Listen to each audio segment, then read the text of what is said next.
Hey guys, it's Jason at Mustang Rehab. Today's going to be a little different day. We have a couple of odds and end pieces that we didn't get to on the bed. I was going to show you, and then one of our viewers, Jason McDaniel, I think. I'm sorry if I got that wrong. I was trying to go off of memory. But anyways, he asked for us to go over our budget, sort of what we spent so far on this build. And so here in a little bit, we'll sit down and I'll show you how Jonie is managing this project way better than I have in the past, and kind of how we set our goal and what we're looking at and what we're looking to spend. So here, like I said, at the end of this video, we'll talk about the money we spent and where we're headed and what our ultimate goal is. But real quick, we'll talk about just a couple of these pieces on the bed here. First thing is the front corner supports that go at the B-pillar. Those I've just got screwed into place. I've already knocked the holes in it to do the spot welding. But I can't install those any further until I seam seal. I seam seal around where the striker bolts are, and then where the upper quarter panel meets the B-pillar. You have to seam seal all that, keep all the moisture out. So I'll do that a little bit later. So right now it's screwed in place. You know, they just fit. You know, there's not a whole lot of massaging you really had to do there. They went in like they were supposed to. I will say this: the two Broncos I have, factory, looks like they welded right across this top seam and then down, and then.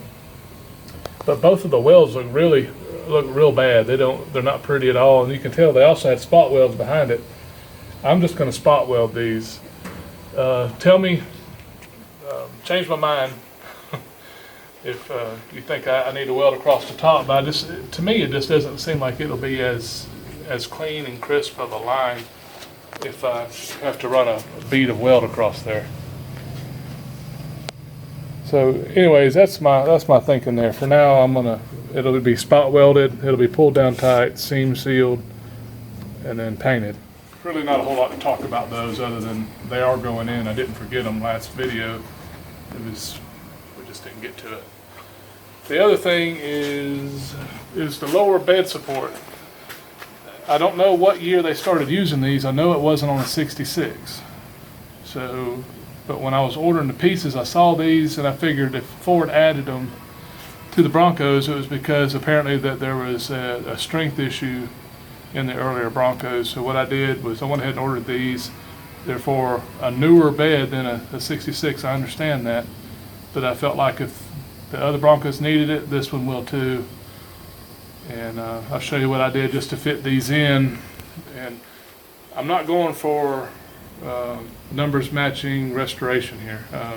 We'll talk about that here in a little bit, the plans we have for it and what it's going to look like, and our ultimate goal is with this Bronco.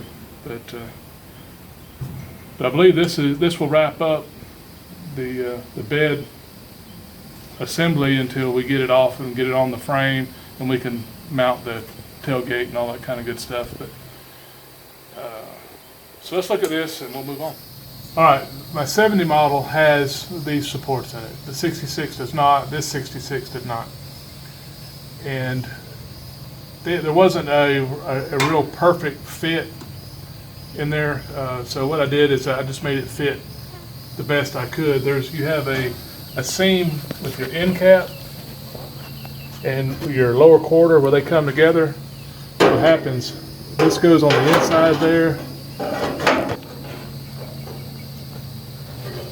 So this fits against your seam here and then folds up inside your rear bed support, and then it welds to there. So this is basically all this rear corner support does, and it gives it a lot of added strength out here to the bed itself. So I am adding these to this build, and again, all I did to prepare for it was I drilled my holes, my spot weld holes on this side because I'm going to be welding to the pinch seam here.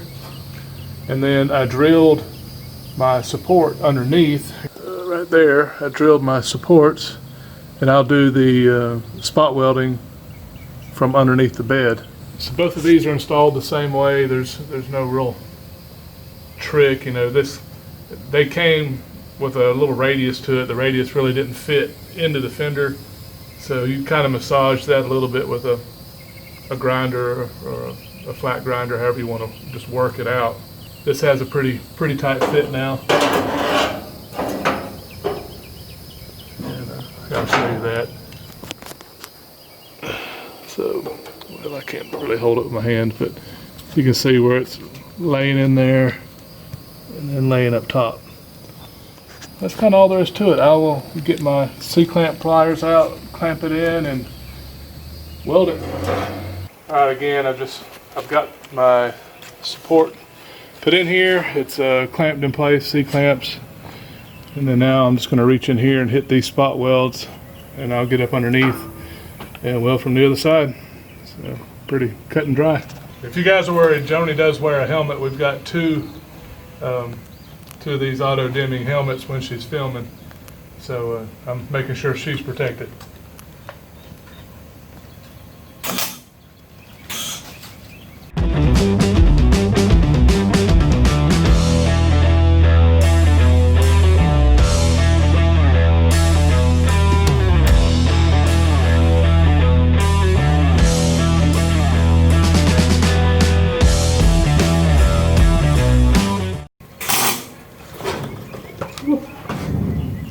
Getting hot. In a hurry.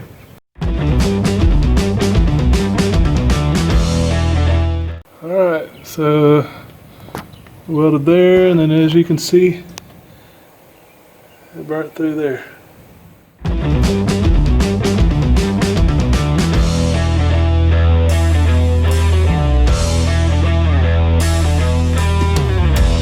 That's basically the bed. All of our pieces are in. Of course, I haven't gone back and ground all the welds. Little spots I need to finish welding up, but we'll attack that as we go. Right now, that's not on my list to get done this quick. I want to show you something real quick though. Had a good buddy of mine give me this. Look at that. It's pretty sweet. I believe, I forget the artist's name, I can link it, but my friend JD gave me this shirt, and I appreciate it very much, man. So I will be wearing it out to work in, hopefully cruising this Bronco. We're gonna go to the house here in a minute, and we'll come back and we'll talk about the budget and show you guys sort of how we manage it. Hey guys, I'm here with my wife Jonie. She's always, most of the time, behind the camera. Hello. And we were asked by Jason McDaniel to kind of review how much we've spent on our parts, you know, so far in the build, where we've bought the bulk of our parts from, and I guess where we're headed. You know, what do we plan to spend on the Bronco, and you know, what's the end goal? We're going to go over a little bit of that today. So she's the controlled one, the one that has all the organization and it makes me keep track of my bills. And she asked on this one that she take care of the bills and that we really track our expenses. Because well, show them why. If you see my Mustang on the videos, my V10 65 fastback that I built, it was a 10-year build, but I kept records, and she didn't think I did. This is the receipts I kept, but this is my filing cabinet and receipts and papers and everything. This is everything from the 65. What are the receipts? They're in a bag, and I can find them. So this isn't ideal, and especially when you sell the car. And Don't fall while you're rattling. Yeah. if you sell the car and you get a lot of money for it, you're gonna have to pay the tax man. So the tax man cometh. Have some way to be able to write off your expenses, because if it's not there, you're gonna be paying quite a bit of money. So. And that being said, since we had sold that car, that we saved some of that money not only for the tax man, but also for future projects. And that's why, I know it may sound like we're spending a lot of money, but that's where his money's coming from. Because I'm a big Dave Ramsey fan. I'm put us on a budget for our family. And before we had that extra money, you know, we would set aside, okay, this is all that's left over. This is all you are allowed to spend. You know, that's pretty true. It's pretty honest, you know. So he's been having fun with this one, but this is how we are keeping up with it now. So since we initially bought the first Bronco, and then we acquired the next one, and then finally Jimmy Buffett, which we have decided that's what we have named him. This is how we're keeping up with it. Every time he buys a part, orders a part, I don't care if he goes to Lowe's and buys a bolt. I want the receipt in here. And then you can keep up with it on notebook paper. He started just trying to keep a running list. Lowe's, Home Depot, I buy bolts. So I'm doing what she says. But since I am OCD, I like to have a little neater version. So I made this sheet for him, and where he can write down the descriptions, price per unit, and then the total at the end. But you don't have to be that detailed. I mean, you can just use a legal pad, notebook. It doesn't matter. But the main thing is just kind of keep up with it and just have an idea of how much you're spending. So with all that said, where we're at right now, with all this is basically the body of the Bronco. Hopefully we can show you on the screen. But if not, we are $5,535 in parts. What? Right. Just kidding. I know. I have a friend at work that he thinks it's funny because I can spend money and within an hour, Jonie called me, did you do this so and so? She watches our money so close. She's great. She really does watch us. So we spent $5,500 on it so far, and that basically has rebuilt all the body. It's front fenders. Here, I'll just go down the list. It's just in case. Floor pan assembly, rear floor pan, B-pillars, B-pillar braces, rear tubs, rear wheelhouse panels, tail panels, gas filler, guard panels, rear bed stake corners, left and right, quarter panels, upper and lower rear bed cross member, tail light lower braces. It just goes on. It's all the steel that you've seen in the videos, front to back. We have a little bit more to spend. Roll cage. We wanted to put a family roll cage in it. So we'll get you guys' opinion on that. I've looked at Tom's Bronco and a couple other sites. Have some pretty nice looking cages. Going back to where you're going, what's your goal? And I think our goal with this one, Jimmy Buffett, is a beach cruiser. One that looks mean, but sort of I guess you'd say a street queen. You know, you don't really want to get it out in the mud, but just something that looks really nice. And with us doing all the steel like that, I think that would be well suited. So we're gonna put some nice seats in it. We're gonna go with we're gonna do the V8 swap. We're gonna do the 302. I've got a ZF 5-speed that we find on Marketplace, which actually I don't have any of that down, wheels and tires. So, you know, it adds up. But keep in mind where you're going, how much money you're going to put into it, and what's your end goal. Do you want to sell it? Is it going to be something for yourself? Ultimately, we'll sell this one.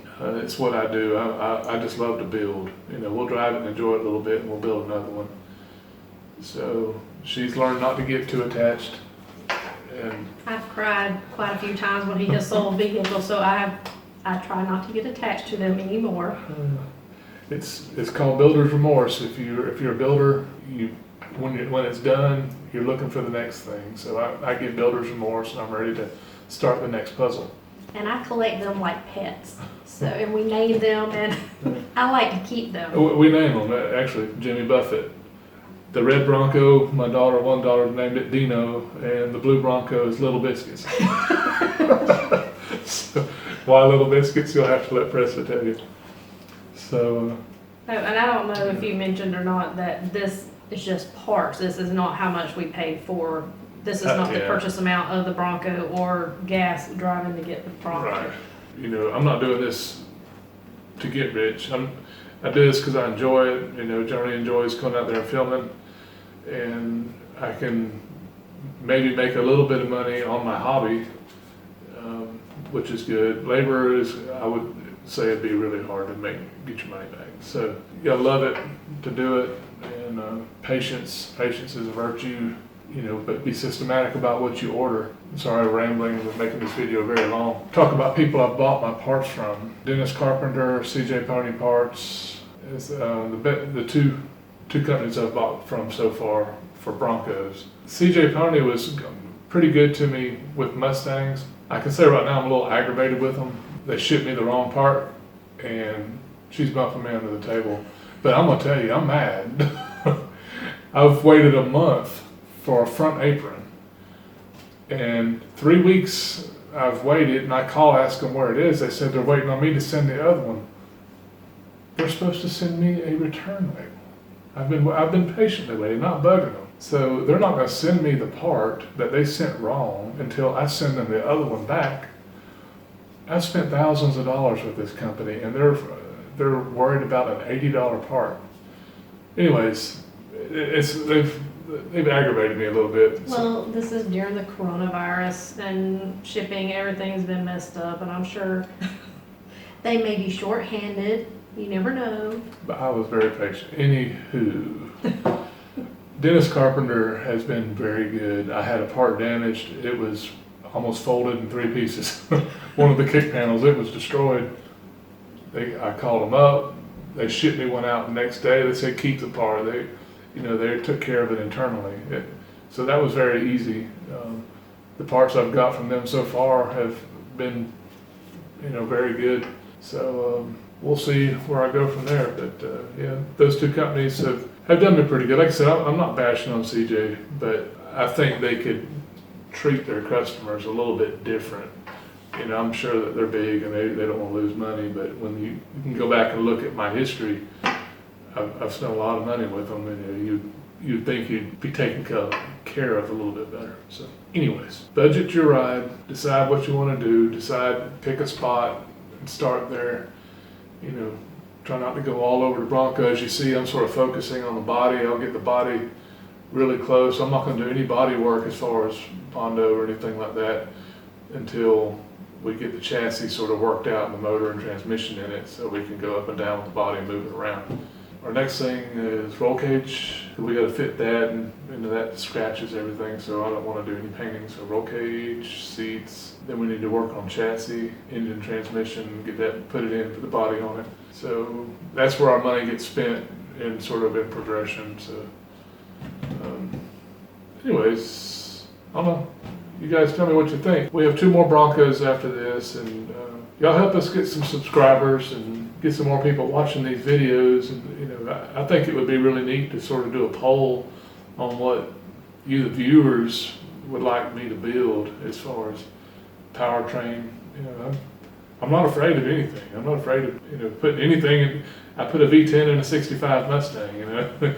Somebody told me I couldn't, and it was over. It's like, okay, game on. So I had to do it. So I think it would be neat. It's just get some of y'all involved. It would be fun. Doing something different. Having somebody else helping make some of the decisions on what direction that we go. So anyways, we've rambled enough. Hope to keep you guys' attention. Don't run you away. And tell your friends. Help us grow. See you the next time. Comment. We're here to help. If I can answer questions, we will. You got anything? I think that's it. All right. All right. Thanks. Thank you.